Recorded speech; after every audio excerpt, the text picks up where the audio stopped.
जय जिनेंद्र. पौर्णार्घ जैन ग्रंथ वाचन अर्घ्य 9 भाग 7. दक्षिण भारतातील सोलापूर येथील श्राविका संस्थानगर या संस्थेच्या संचालिका पद्मश्री पंडिता सुमतीबाई शहा म्हणजे दुसऱ्यांच्या कल्याणासाठी स्वार्थाचा संपूर्णपणे त्याग करणाऱ्या सहज संतांचे मूर्तिमंत प्रतीकच होत. भूनचा जन्म गुंजोटीला झाला. नेमचंद देवचंद शहा हे त्यांच्या पित्याचे व हिरूबाई त्यांच्या मातेचे नाव. परोपकार करणारे धार्मिक घराणे म्हणून आधीच या घराण्याची प्रसिद्धी होती. कुटुंबातील आजोबा, आई, वडील, आत्या यांच्या सुयोग्य संस्काराची देणगी सुमतीबाईंचा व्यक्तिमत्वाचा पिंड बनविण्यास कारणीभूत झाली. अंगावर घेतलेली जबाबदारी शेवटपर्यंत नेटाने पार पाडण्याची जिद्द व अनंत अडचणींना तोंड देत देत कार्यसिद्धी करण्याची प्रेरणा त्यांनी आपल्या आजोबांपासून मिळवली. त्यांचे प्राथमिक शिक्षण गुंजोटीलाच झाले. तथापि याच वेळी श्री पेंढारकर नावाच्या गुरुजींनी त्यांच्यावर केलेल्या संस्कारामुळे त्यांची ज्ञान लालसा अधिकच वाढत गेली. त्याचवेळी वाचलेल्या स्वामी विवेकानंदांच्या चरित्राने तर प्रयत्नवादाचा महिमा त्यांना जाणवला. ब्रह्मचर्याचे महत्त्व जाणून ते जीवनभर पाळण्याचे विचार मनात गर्दी करू लागले. आजोबा, आई, वडील यांनी सुमतीबाईंच्या शिक्षणासाठी, योग्य संस्कारासाठी योग्य प्रयत्न केले. त्यांच्या भाग्याने त्यांना उत्कृष्ट गुरुजन मिळत गेले. पुढील काळातील असामान्य कर्तृत्वाचा पिंड अशा प्रकारे तयार होत गेला. भूनची प्रवृत्ती जन्मतःच जे का रंजले गांजले त्यासी म्हणे जो आपुले म्हणणाऱ्या संतांच्या वृत्तीशी जुळणारी होती. गरिबांच्या जेवणात वाढलेले भाकरीचे तुकडे, हिरव्या मिरच्यांचा ठेचा किंवा तांबड्या तिखटाची पूड त्यांनी पाहिली. तिखटाशिवाय त्यांना कालवण मिळत नाही, तर तिखटावर तेलाची धार मिळणे मुश्किलच. हे सर्व पाहून त्यांच्या पोटात मनामनाचे गोळे फिरत. बालपणीच त्यांना दीनदुबळ्यांचा असा कळवळा वाटे की त्यांनी आईवडिलांची नजर चुकवून आपल्या गरीब मैत्रिणीला परकर पोलके देऊन टाकेत. विधवांची दुःखे आत्याच्या सहवासात आल्यापासून त्यांच्या हृदयाला घरे पाडीत होती. सुखवस्तू घराण्यात जन्म झालेला असतानाही त्यांच्या मनात चैनीचे किंवा सुखोपभोगाचे विचार क्वचितच येत. त्यांनी बालपणातच परमेश्वराची प्रार्थना करून जीवनात दीनदुबळ्यांची, गरिबांची, दुःखपीडितांची सेवा करण्यासाठी शक्तीची, सामर्थ्याची मागणी केली व त्याप्रमाणे पुढील काळात त्यांना सामर्थ्यही मिळाले.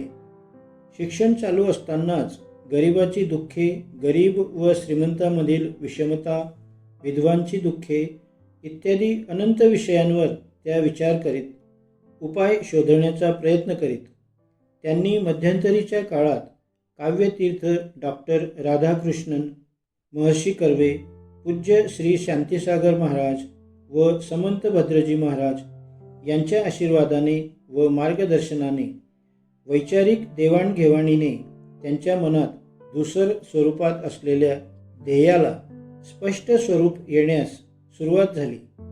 वयाच्या 19व्या वर्षी मुनिश्री शांतीसागर महाराज व मुनिश्री समंत भद्रजी महाराज यांच्या साक्षीने त्यांनी ब्रह्मचर्य व्रताचा अंगीकार केला. स्वतःची कोणतीही प्रापंचिक बंधने न स्वीकारता समाजसेवेला, राष्ट्रसेवेला वाहून घेण्याचा त्यांनी निश्चय केला. शिक्षण घेत असताना कलकत्ता, काशी, इंदोर, हिंगणे येथील धार्मिक कार्याची त्यांनी माहिती मिळवलीच, पण त्याचबरोबर तेथील शिक्षण संस्थांचाही त्यांनी सर्वांगीण अभ्यास केला. या वेळेपर्यंत सोलापूरच्या श्राविकाश्रमाची जबाबदारी त्यांच्यावर पडली होती. त्याचबरोबर मुलींना इंग्रजी शिक्षण देण्यासाठी इंग्रजी शाळा, प्राथमिक शाळा स्थापन केल्या. अनंत अडचणींना तोंड देऊनही या संस्था नावारूपास त्यांनी आणल्या. मुलींना शिक्षण देत असतानाच त्यांच्या अंगातील वक्तृत्व कला, अभिनय, गुणदर्शन, लेखनकला, शिवणकला, भरतकाम इत्यादी सुप्त गुणांची चांगल्या प्रकारे वाढ व्हावी याकडे त्या काटेकोरपणे लक्ष देत. मुलींना शिक्षण देऊन सर्वांग परिपूर्ण बनविणे, त्याचबरोबर उत्कृष्ट गृहिणी बनविणे हे ध्येय त्यांच्या डोळ्यासमोर होते. वसतिगृहात राहणाऱ्या मुलींमध्ये मूळच्या सद्गुणांची वाढ व्हावी, सहजीवनाचे महत्त्व त्यांना पटावे म्हणून त्या दक्ष असत. आजही आश्रमात राहणाऱ्या मुली जीवनात सर्वांगीण यशस्वी झालेल्या दिसतात. ते भूनच्या अतुलनीय कर्तृत्वाचेच फळ होय. तथापि प्रथमपासून सुमती भूनचा मनाचा कल स्त्री शिक्षणाकडे व त्यातल्या त्यात विधवा शिक्षणाकडे जास्त होता. विशेषतः बालविधवांच्या दुःखाची तीव्रता कमी करावी, त्यांचे भवितव्य उज्ज्वल करावे ही मनाची धारणा त्यांची प्रथमपासूनच होती. विधवांसाठी वसतिगृहाची, त्यांच्या शिक्षणाची त्यांनी सोय केलीच, पण त्याचबरोबर त्यांना शिवणकाम, भरतकाम वगैरे विषयातही आवड निर्माण करून आर्थिक दृष्टीनेही स्वतःच्या पायावर उभे राहण्यासाठी प्रयत्न करण्यास त्यांनी शिकविले. इंदोर येथे भरलेल्या अखिल भारतीय परिषदेत त्यांच्या कार्याबद्दल त्यांचा विदुषी रत्न म्हणून गौरव करण्यात आला. परिषदेच्या विकासाची जबाबदारी त्यांच्यावर टाकण्यात आली. सुमतीबाईंनी निरनिराळ्या प्रांताचे दौरे करून तेथे परिषदेच्या शाखा उघडल्या. परिषदांनी कशा प्रकारे कार्य करावे याच्या योजना करून दिल्या. निरनिराळ्या ठिकाणी व्याख्याने देऊन समाजाने सामाजिक उणीवा प्रश्न सोडवण्यासाठी काय कार्य करावे याचे मार्गदर्शन केले. निराधार अनाथ अबलांना संरक्षण मिळण्यासाठी ठिकठिकाणी श्राविकाश्रम काढण्याची प्रेरणा दिली.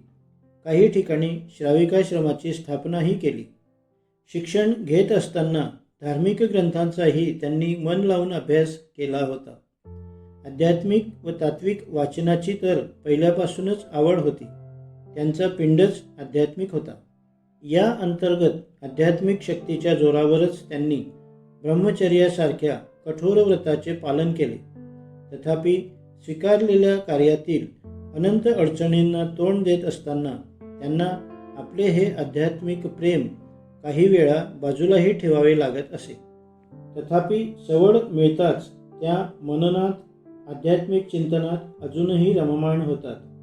गिरनार पर्वतावर गेल्यानंतर मात्र या सृष्टीचे रहस्य जाणून घ्यावे, अदृश्य अद्भुत शक्तीचा शोध घ्यावा, असा शोध घेताना स्वतःच हरवून घ्यावे असे वाटू लागले.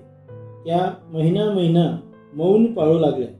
निरनिराळ्या ग्रंथांच्या पठणाला, मनन चिंतन करण्याला त्यांनी पुनश्च सुरुवात केली. ही आध्यात्मिक ओढच पुढील काळात त्यांच्या साहित्य निर्मितीस कारणीभूत झाली. मध्यंतरीच्या काळात त्यांनी श्राविकाश्रमामध्ये स्वाध्याय मंदिर बांधले. संस्कृत विद्यापीठ, प्राथमिक शाळा, औद्योगिक कला मंदिराची स्थापना केली. अशा प्रकारे महाराष्ट्रातील त्यांचे स्त्री शिक्षणविषयक कार्य असामान्य आहे. त्यांची सामाजिक व देशसेवाही उल्लेखनीय आहे.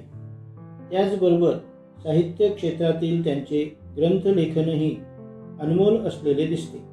त्यांनी आजपर्यंत धवल अर्थात प्राकृत भाषेतील ग्रंथाचे 1000 श्लोक प्रमाण हिंदी भाषांतर, ज्ञानगीता अर्थात उपनिषदासारखा चिंतनपर स्वतंत्र अमोल ग्रंथ, हृदगंध अर्थात गीतांजली सदृश गद्य काव्य, भावपल्लवी, भावगीता अर्थात श्री कुंदकुंदाचार्यांच्या नियमसार ग्रंथाचे भाषांतर, महापुराण, आदी पुराणातील मनोरंजक बोधप्रद कथा, रामायण, जैन धर्मीय दृष्टिकोनातून लिहिलेले श्रीरामचरित्र, समयसार, श्री कुंदकुंदाचार्यांच्या समयसाराचे चिंतन, सुवर्णरेखा, आदी गीता हे गीत जीवनाचे अर्थात आत्मचरित्र इत्यादी ग्रंथांचे लेखन केले आहे. या ग्रंथामध्ये काव्यशैली, रचनाशैली ही साहित्याची वैशिष्ट्ये जाणवतातच, पण त्यांच्या प्रतिभेबरोबरच आध्यात्मिक चिंतनाची, सखोलतेची व विद्वत्तेचीही जाणीव होते. 1956 साली जपानमधील शिमिझू शहरी भरलेल्या 8व्या विश्वधर्म संमेलनात जैन धर्मावर सुमतीबाईंनी व्याख्यान दिले. अनेक देशी विदेशी विद्वानांनी या विद्वत्तापूर्ण व्याख्यानाची मुक्तकंठाने स्तुती केली. 1970 मध्ये भारताचे राष्ट्रपती श्री गिरी यांनी सुमतीबाई यांना पद्मश्री ही पदवी देऊन त्यांच्या कार्याचा गौरव केला. उज्ज्वल, स्निग्ध, उदात्त, भव्य, दैदिप्यमान व्यक्तित्व असलेल्या पद्मश्री पंडिता सुमतीबाई शहांनी आपल्या स्वार्थाचा सर्वस्वी त्याग करून स्त्री शिक्षण, विधवा शिक्षण या ध्येयपूर्तीसाठी अपरंपार कष्ट घेतले व घेत आहेत.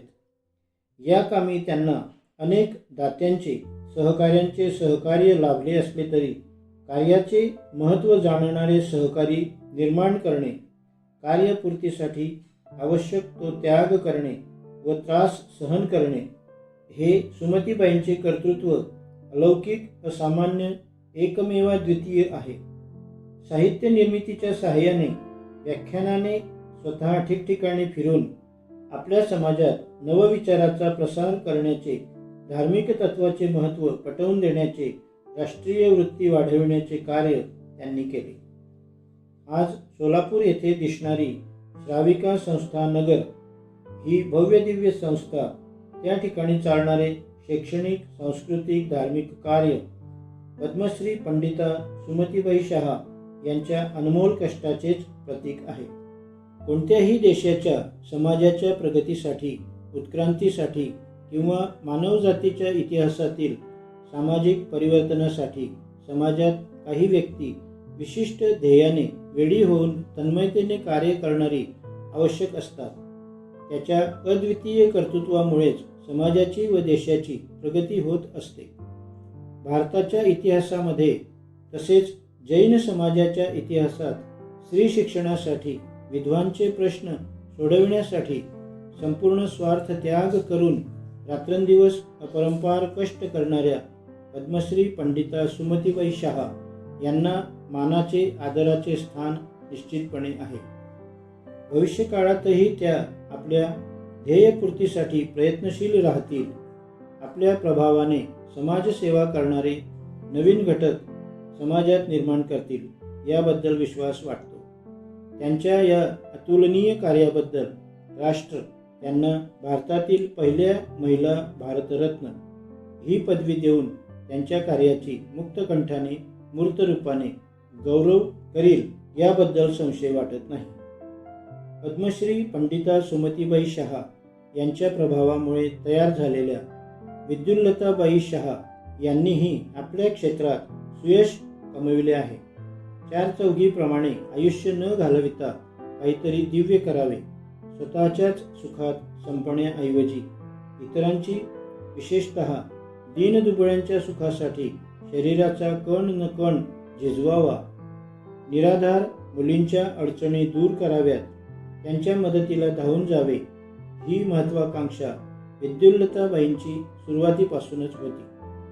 शिक्षण कार्याविषयी व शिक्षणाविषयी त्यांची ओढ जाणून सुमती भुवननी त्यांना योग्य संधी दिली.